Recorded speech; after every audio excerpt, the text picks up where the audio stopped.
Hello guys, இது உங்களால் ஒன்று எக்ஸ்பிளைனர். இப்போ நம்ம என்ன பார்க்க போகிறோம்னா, டிவைன் ரிங் டிசைனுங்கிற மனுவல எபிசோட் 48 தான் பார்க்க போகிறோம். வாங்க வீடியோக்குள்ளே போகலாம். அதுக்கு முன்னாடி இந்த வீடியோ ரொம்ப நாள் கழிச்சு நான் போடுறேன்னு நினைக்கிறேன். அதனால் இதுக்கு முன்னாடி இருக்க எபிசோட பார்த்துட்டு வந்து பாருங்கள். அப்போ தான் உங்களுக்கு இது ஈஸியாக இருக்கும். எபிசோட் ஸ்டார்டிங்லேயே ஃபைனலாக அந்த ரீபிரத் எலிக்சரை காட்டுறாங்க. அதை பார்த்தா எல்லாரும் இது உண்மைதானா, உண்மையாகவே இது இங்கே இருக்கா, இதை வச்சு மறுபடியும் உயிர் கூட வருமா இதை யூஸ் பண்ணா. கடைசியாக அந்த ரீபிரத் எலிக்சர் வந்துடுச்சு அப்படின்னு ஹீரோவும் பார்க்குறான். அந்த நேரத்தில் சேர்மன் சுயேஷும் ஹீரோவை பார்த்து, இப்போ சுற்றி முற்றி பாரு, இந்த நிலமை உனக்கு இப்போ புரியுதா, இது பிரைஸ்லெஸ் மட்டும் இல்லை, இது இயற்கையோட விதியே மாற்றி அமைக்கிற சக்தி உள்ளது இதுக்கு. அதனால் காசு அதிகமாக இருக்கிறவங்களும் அவங்க சொந்தக்காரங்களும் இங்கே நிறைய பேர் இருக்காங்க. ஏலம் ஆரம்பித்ததும் இது ஒரு பெரிய போராட்டமாக இருக்கும். ஆனால் நான் உனக்கு அழைச்சிட்டு வரதுக்கு முன்னாடி சில இடத்துல நான் பேசி வச்சிட்டேன். சில பெரிய குடும்பங்க சில இடத்துல நான் பேசிட்டேன். அதனால் அவங்க இங்கே ஏலம் எடுக்க மாட்டாங்க. நான் உங்கள்கிட்ட ஒன்று கேட்கட்டா? சொல்லு, எதாக இருந்தாலும் பரவாயில்ல. அதே இந்த ஆக்ஷனில் விடுறதுக்கு பதிலாக நீங்கள் உங்கள்கிட்ட பேசி டேரெக்டாக நம்மள்கிட்டே கொடுக்கலாம்ல. இந்த நிலைமையில் அதை நான் உன்கிட்ட சொல்லி தான் ஆகணும். எனக்கு ஒரு ஜீனியஸ் அட்வென்ச்சர் ப்ராமிஸ் பண்ணியிருக்காரு. அவர் சம்மந்தப்பட்ட யாருமே இது ஆப்ஷன் எடுக்க மாட்டாங்கன்னு. நீங்கள் என்ன சொல்கிறீங்க? அப்படி ஒரு ப்ராமிஸ்க்காக இப்படி விலைமதிப்பே இல்லாத ஒரு எலிக்சரை விட்டு கொடுப்பாரா? இது உங்களுக்கு அவ்வளோ சீக்கிரம் புரியாது. நான் ரொம்ப நாளாக இந்த தொழிலில் இருக்கேன். இது மூலயமா நான் நிறைய இழந்திருக்கேன். ஆனால் இன்னொரு முக்கியமான விஷயம், உன்னோட பேர் ஐடென்டிட்டி எதுவுமே நான் வெளியே சொல்ல. ஆனால் ரொம்ப மேலே இருக்கிறவங்களுக்குலாம் உன்னை பற்றி அதிகமாக தெரியும் நான் நினைக்கிறேன். ஒரு ஜீனியஸ் அட்வென்ச்சருங்கிற பேருக்கு எவ்வளோ வெயிட் இருக்குன்னு உனக்கு தெரியும்ல. அந்த அளவு அவருக்கு நான் என்னதான் மண்டி போட்டாலும் அந்த அளவு எனக்கு ஃபேவரும் காட்டுவார். என்னதான் இந்த எலிக்சர் விலை மதிப்பு இல்லாமல் இருந்தாலும் இதை யாராவது முழுங்கி தான் ஆகணும். ஆனால் இந்த மாதிரி ஒரு அட்வென்ச்சர் மேலே முதலீடு பண்ணுறது அதோட விலை மதிப்பு இல்லாதது. லாங் டைமில் பார்த்தா அதோட இந்த முதலீடு தான் நல்ல விலை மதிப்பு இல்லாததாக இருக்கும். அதை கேட்ட ஹீரோவும், தேங்க்யூ சேர்மன் சிவேஷி, நீ எனக்கு இவ்வளோலாம் மரியாதை கொடுக்கணும்னு அவசியம் இல்லை.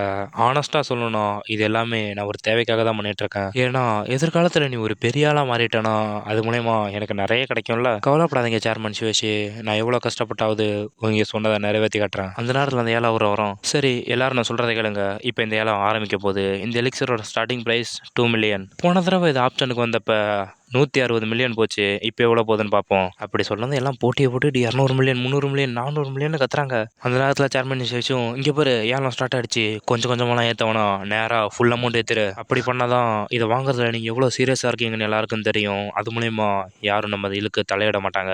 அதை கேட்ட இரவும் கொஞ்சம் கூட யோசிக்காம டக்குன்னு போல தூக்கி 600 மில்லியன், நான் 600 மில்லியன் சொல்கிறேன் அப்படின்னு கத்துறான். அதை கேட்ட மற்றவங்களும், யாரா அது திடீர்னு இவ்வளோ ப்ரைஸ் இன்க்ரீஸ் பண்ணுறான், இவனுக்கு ஏலம் எடுக்கிறதுனால என்னன்னே தெரியாதா அப்படின்னு எல்லாம் பார்க்குறாங்க.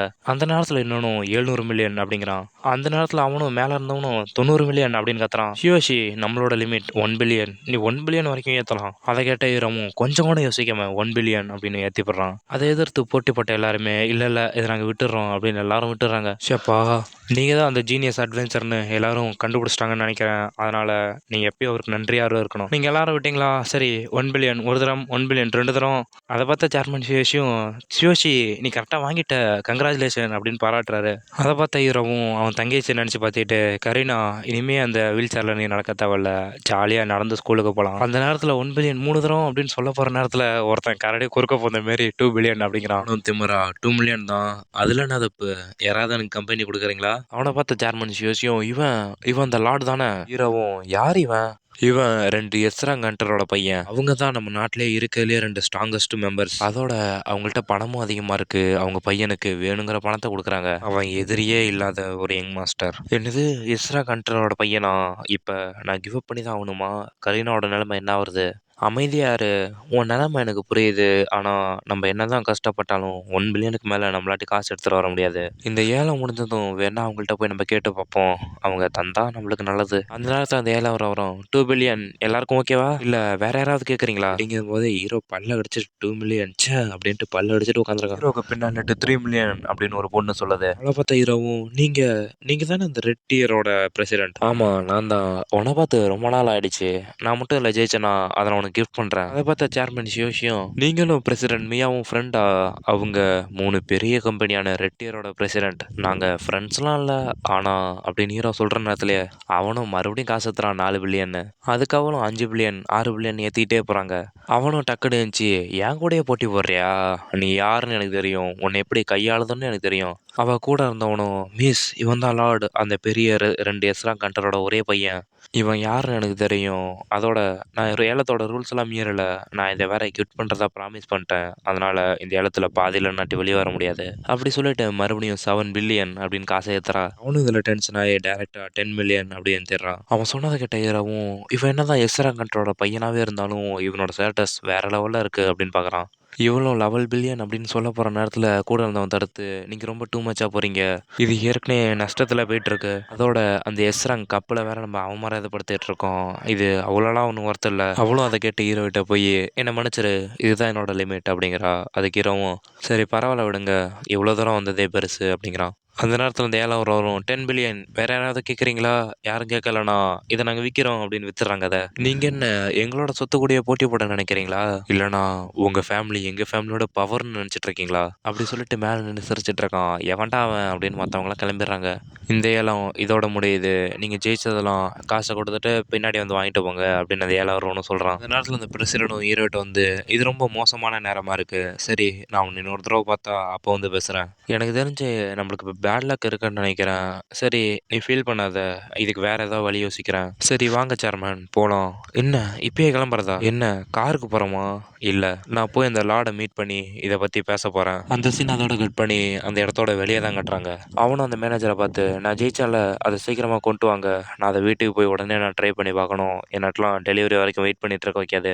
சரி சார் இந்தாங்க சார் நீங்கள் கேட்டது, இதை நீங்கள் அக்செப்ட் பண்ணிக்கங்க, நல்ல வேலை பண்ண அப்படின்ட்டு அவனும் கிளம்புறான். அவன் பாடி கூட அதை வாங்கிட்டு வராங்க. அந்த நேரத்தில் ஹீரோவும் லார்டு கொஞ்சம் நில்லுங்க அப்படின்ட்டு அவனை கூப்பிட்றான்.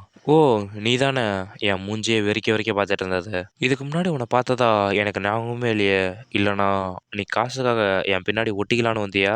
அங்கே வந்த சேர்மனும் நிச்சயமா இல்லை, இவன் தான் சுயேஷி இவன் அப்படின்னு சொல்லும்போது ஹீரோ தடுத்து இதை நான் எக்ஸ்பிளைன் பண்ணிக்கிறேன். ஹீரோவும் கை கொடுத்து உங்களை பார்த்ததுல சந்தோஷம், நான் ஒரு நியூ அட்வென்ச்சர் யூனியனில் சேர்ந்துருக்கேன். ஓ அட்வென்ச்சரா, நீ என் கூட பழக்கம் வச்சுக்க விரும்பினா இந்த ஊருக்கு வெளியே இருக்கிற என் மேன்ஷனுக்கு வா, அங்கே வந்து வரிசையில் தான் நிற்கணும், நான் உன்னோட நிறைய எஸ்ராங்க அட்வென்ச்சர்லாம் பார்த்துருக்கேன், நான் யாருன்னு தெரியும்ல உனக்கு, இந்த மாதிரிலாம் ட்ரிக் யூஸ் பண்ணி என் கூட பழகணும்னு நினைக்காத, இங்கே வேற எதுவும் பேசலைன்னா இங்கே எட்டு போயிடு, உன் இன்ட்ரோடக்ஷன்லாம் கேட்க எனக்கு நேரம் இல்லை.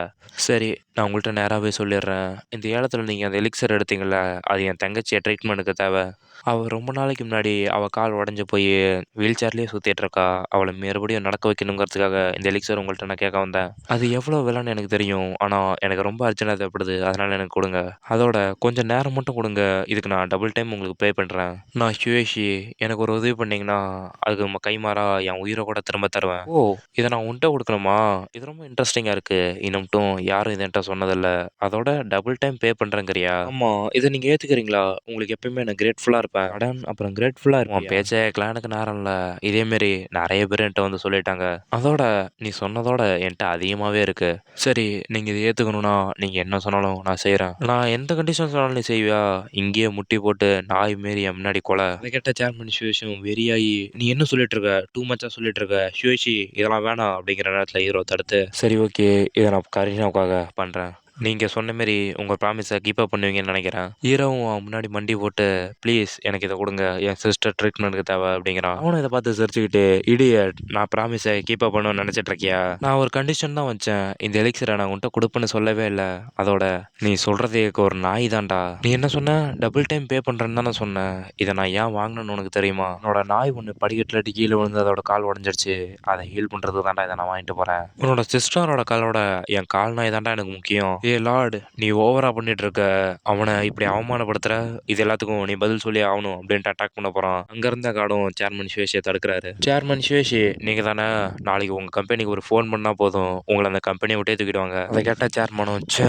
அப்படின்ட்டு பல்ல அடிச்சுட்டு நிக்கிறாரு ஒன்றும் சொல்ல முடியாம. மாதிரி ஆளுங்களாம் எனக்கு பார்க்கவே பிடிக்காது, சரி வாங்கடா போலாம் அப்படின்ட்டு எல்லாரையும் அழைச்சிட்டு போறான் அவன். சுவேஷி ஏந்திரி, நம்ம வேற வழி கண்டுபிடிச்சிக்கலாம், இந்த மாதிரி மனசாச்சே இல்லாதவங்கள்ட்டலாம் பேசுறதே வேஸ்ட்.